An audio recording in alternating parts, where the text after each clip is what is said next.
ഒരാൾ ഇവിടെ വന്നിരിക്കുന്നുണ്ട. രാവിലെ അടുക്കള അങ്ങോട്ട് തുറന്ന സൗണ്ട് കേട്ടതേ ഉള്ളു.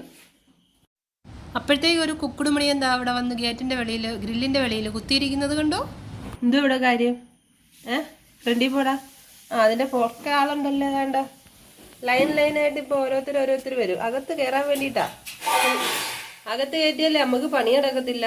നിങ്ങളെ പുറക്കാതെ നടന്ന് അങ്ങോട്ട് ഇങ്ങോട്ട് ഓടാനേ സമയം കാണും. അതുകൊണ്ട് അകത്ത് കയറണ്ട. അവിടെ എന്നാ ചേട്ടാ. ജിമ്മിയുടെ അടുത്ത് ചില സമയം ഞാൻ ജിമ്മീനെ വിളിക്കുന്ന പേരാണ് കുക്കുടു. അപ്പോൾ കുക്കുടു പോത്തില്ല കേട്ടോ. കുക്കുടു ഇങ്ങനെ തന്നെ ഇവിടെ കുത്തിയിരിക്കും. അപ്പോൾ എന്നിട്ട് മൂളി ഇരിക്കും. നമ്മളതൊന്ന് തുറക്കണം. അവസാനം ആ മൂളൽ കേട്ട് ഗതി കെട്ട് നമ്മളത് തുറക്കും. ഈ ഗേറ്റ് തുറന്നു കൊടുക്കും. അവ അകത്ത് കയറുകയും ചെയ്യും. പിന്നെ അവൻ്റെ കൂടെ കുറേ സമയം പോകും. അടുത്താളും വന്നിട്ടുണ്ട്. റാണി. ഓരോരുത്തർ ഇനി വരാനുള്ള ആരാന്നറിയാം? മണിക്കുട്ടി മാത്രമേ ഉള്ളൂ. ബാക്കി 3 ആൾ ഇവിടെ നിൽക്കും. ഇപ്പോൾ ഇവരെ 3 പേരെ ഇവിടെ ഭരിക്കാത്തേറ്റുള്ള അവസ്ഥ എന്ന് ആലോചിച്ച് നോക്കി. നമ്മൾ പണിയല്ലോ നടക്കുമോ? സമയത്ത് കടയിൽ പോകാൻ പറ്റുമോ?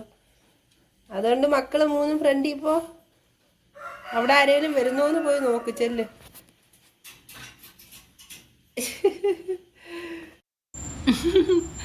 എന്റെ കുക്കുടു പണിയാ എന്താടാ കള്ള? ഏയ് ജാക്കപ്പാ, വന്ന് കൂട്ടി കയറി വാ.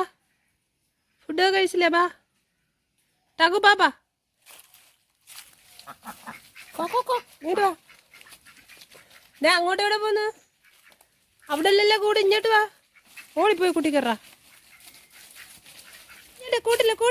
കൂട്ടില് വെള്ളത്തിലോട്ടല്ല, കൂട്ടില്. സ്വന്തമായിട്ടൊരു കൂടുണ്ടായിട്ട് അതിൽ കയറാതെ ഈ പിള്ളേരുടെ കൂട്ടി കയറി നിൽക്കുന്ന ഒരു ഭർത്താവിനെ 3 ഭാര്യമാരെയും കണ്ട. പോയി കൂട്ടി കയറാ. പെൺപിള്ളേരെ വിളിച്ചോണ്ട് ഭാര്യമാരെ വിളിച്ചോണ്ട് പോടാ. ഇത് പിന്നെ പ്രത്യേകിച്ച് പറയൊന്നും വേണ്ട. നമ്മൾ വന്ന് കൂട്ടിൻ്റെ അടുത്ത് നിന്നാൽ മതി. റാണിക്ക് വയറ്റിക്കും അറിയാം അവരെ കൂട്ടിനകത്ത് കയറ്റാൻ നമ്മൾ വന്ന് കൂട്ടിൻ്റെ അടുത്ത് നിൽക്കുന്നതെന്ന്. ഓടി വന്ന് 2 ആളും കൂടെ കയറിക്കോളും. 2 ആൾ ശത്രുക്കളാണെങ്കിലും കൂട്ടിൽ വലിയ കുഴപ്പമില്ലാതെ അങ്ങ് കിടക്കുന്നത്. ഇപ്പം എന്തായാലും അങ്ങനെ ഉച്ചയ്ക്കത്തെ ഭക്ഷണമൊക്കെ കഴിഞ്ഞ് എല്ലാവർക്കും ഫുഡും കൊടുത്ത് എല്ലാവരെയും കൂട്ടിലൊക്കെ കേട്ടിട്ട് ഞാൻ ഇറങ്ങാൻ നേരത്തെ എന്നെ 2 പേരും നോക്കി ഇങ്ങനെ കിടക്കുകയായിരുന്നു, ജിമ്മിയും മണിക്കുട്ടിയും. അങ്ങനെ ഞാൻ ഗേറ്റ് പൂട്ടി വെളിയിലിറങ്ങി. ഇപ്പം വണ്ടിയിൽ ഞാൻ 2 കൂട്ടർക്കുള്ള ഫുഡ് എടുത്തിട്ടുണ്ട്. ഇതിപ്പോൾ മണിക്കുട്ടിയുടെ സഹോദരങ്ങൾക്കുള്ള ഫുഡാണ്. അത് അങ്ങോട്ട് പോകുന്ന വഴിക്ക് ആ കൊച്ചുങ്ങൾ അവിടെ കാണുന്നെങ്കിൽ കൊടുക്കണം. പിന്നെ അതാ കുറച്ച് ചോറ് ഇതാണ്ട് ഇതിനകത്ത് ഡിക്കിക്കകത്തും വെച്ചിട്ടുണ്ട്. ഇത് വൈകുന്നേരത്തേക്ക് കടയിൽ വരുന്ന ഡോഗ്സിന് കൊടുക്കാനുള്ള ഫുഡാണ്. അപ്പോൾ അതും കൂടെ എടുത്തിട്ടുണ്ട്. അമ്മണിയും ചിന്നനെ ഇന്ന് കണ്ടില്ല. ഉച്ചയ്ക്ക് ഭക്ഷണം കൊടുക്കുന്ന ടൈം ആയപ്പോൾ ചില ദിവസങ്ങളിൽ അവരിങ്ങനെ വരാതിരിക്കാറുണ്ട്. എവിടെയെങ്കിലുമൊക്കെ കറങ്ങാൻ പോയിരിക്കുന്നതായിരിക്കും. ഇച്ചിരി ഇനിയിപ്പോൾ സന്ധ്യ ആകുമ്പോഴത്തേക്ക് നമ്മൾ എത്തുമ്പോൾ വീണ്ടും അവർ വരും. അന്നേരം എന്തായാലും ഫുഡ് കൊടുക്കാം. അപ്പോൾ അവരെ ഞാൻ ഉണ്ടോ എന്നൊന്നുകൂടെ നോക്കിയിട്ട് കണ്ടില്ല. അങ്ങനെ ഞാൻ അവിടുന്ന് തിരിക്കാൻ നേരത്ത് നോക്കിയപ്പോൾ കാണാൻ എൻ്റെ ജിമ്മിക്കുട്ടൻ എന്താ എന്നെ വന്ന് ഞാൻ പോയോ നോക്കാൻ വേണ്ടി ഗേറ്റിൻ്റെ അടുത്ത് വന്ന് ഇങ്ങനെ നിൽക്കുന്നു. ഓട്ടാ ജിമ്മി. വീട്ടിൽ നിന്ന് നേരെ ഞാൻ ഷോപ്പിലേക്ക് തിരിച്ചു. മണിക്കുട്ടിയുടെ സഹോദരന്മാരെ അവിടെ കണ്ടില്ല. അതുകൊണ്ട് ഞാൻ വേറൊരു റൂട്ടിൽ കൂടെ പോകാമെന്ന് കരുതി. കാരണം എന്താ, ഈ തോട് കാണാനുള്ള കാരണം കൊണ്ടാണ് ഞാൻ ഇതിലെ വരാം. ഇതിൽ നമ്മൾ ചിലപ്പോഴൊക്കെ ഇതുവഴി വരാറുണ്ട് കേട്ടോ. ഇതിൽ വെള്ളം നല്ല ശുദ്ധമായ വെള്ളമാണ്. അതിനകത്ത് ഇവിടെ ആൾക്കാർ വന്ന് കുളിക്കാറൊക്കെ ഉണ്ട്.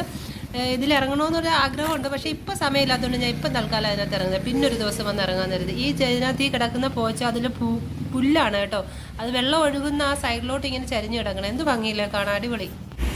അങ്ങനെ വരുന്ന വഴിക്ക് തോട്ടിലെ കാഴ്ചകളും ഒക്കെ കണ്ട് ഞാൻ വീണ്ടും ഷോപ്പിലെത്തിയപ്പോൾ കാണാം ചിന്തനൊരു തണൽ പറ്റി, ഒരു സൈഡ് പറ്റി അവിടെ പോയി കിടപ്പുണ്ട്. അപ്പോൾ ഇത്രയൊക്കെ ഉള്ളൂ ഇന്നത്തെ വീഡിയോ. എല്ലാവർക്കും ബൈ.